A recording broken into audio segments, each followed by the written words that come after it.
Surat al-Fatiha, traduite en français, prologue ou ouverture. A'oudhu billahi minash shaytanir rajim. Je demande la protection d'Allah contre le diable banni, en arabe contre le shaitan. Ou encore, je cherche protection auprès d'Allah contre le diable banni. Bismillahirrahmanirrahim. Au nom d'Allah, le tout miséricordieux, le très miséricordieux. Mais avant de commencer l'explication de la basmala, c'est-à-dire Bismillahirrahmanirrahim, ou au nom d'Allah, le tout miséricordieux, le très miséricordieux, nous avons préféré conserver le mot arabe Allah pour désigner Dieu, l'unique et le tout-puissant, car c'est ainsi qu'il est désigné dans le livre saint, Al-Qur'an. Au nom d'Allah, le tout miséricordieux, le très miséricordieux, est une formule que prononce le musulman au commencement de tout acte, pour se rappeler de notre Créateur et pour lui demander de l'aide et assistance. De même que, déjà, il y a un hadith du prophète qui dit que toute chose qui ne commence pas avec « Au nom d'Allah, le tout miséricordieux, le très miséricordieux » est mutilée.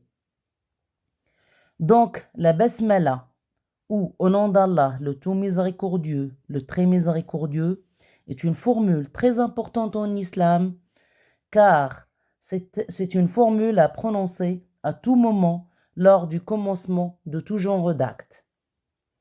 Les adjectifs Rahmanun et Rahim ont tous les deux la même racine. Ce sont deux noms dérivés de la miséricorde. Et tous les deux signifient miséricordieux.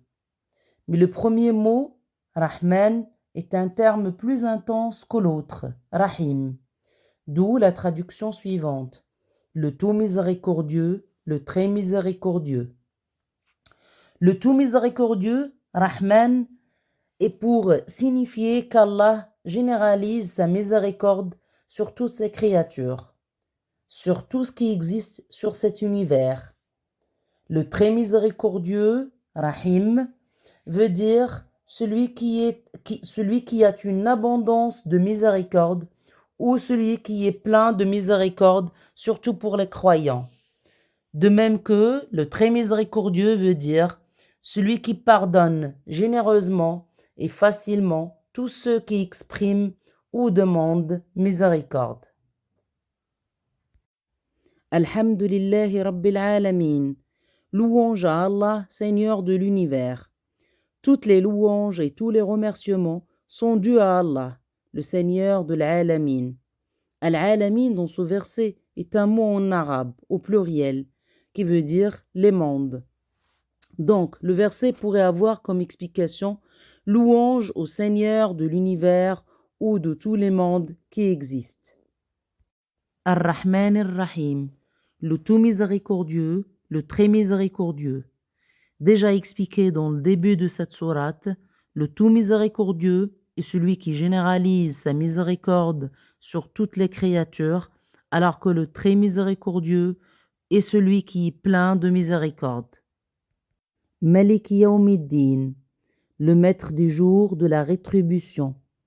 Dieu est l'unique maître et seul juge souverain du jour de la rétribution. Jour de la rétribution en islam est le jour de la grande résurrection, c'est-à-dire le jour de la récompense et des comptes en fonction des œuvres commises. Autrement dit, c'est un jour de jugement dernier où se manifestera aux hommes le jugement final de Dieu.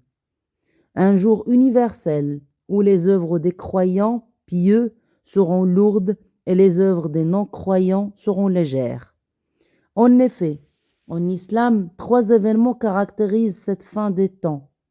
L'anéantissement de toutes les créatures, ce qu'on appelle en arabe al-fana, la résurrection des morts, al-qiyama, et le rassemblement en vue du jugement final, al-hashr.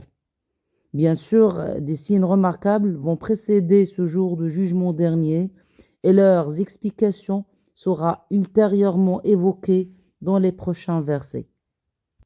Iyyaka na'budu wa iyyaka nasta'in.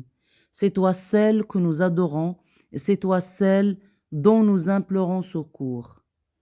Tout le monde doit adorer et implorer secours et assistance d'Allah. C'est toi seul Dieu qu'on adore et c'est toi seul qu'on implore. Le prophète Mohammed, que la paix et le salut soient sur lui, a dit dans un hadith: invoquez Allah en étant sûr que vous serez exaucé et sachez qu'Allah n'exauce pas l'invocation d'un cœur distrait. Ihdina as-sirata al-mustaqim. Guide-nous dans le droit chemin, ou encore guide-nous sur la voie droite et aide-nous à se tenir et à se maintenir sur le droit chemin. صراط الذين أنعمت عليهم غير المغضوب عليهم ولا الضالين. Le chemin de ceux que tu as comblés de faveur, non pas de ceux qui ont encouru ta colère, ni des égarés. C'est-à-dire la voie de ceux que tu as comblés de tes grâces, et non pas celle des réprouvés, ni celle de ceux qui n'ont pas suivi le droit chemin.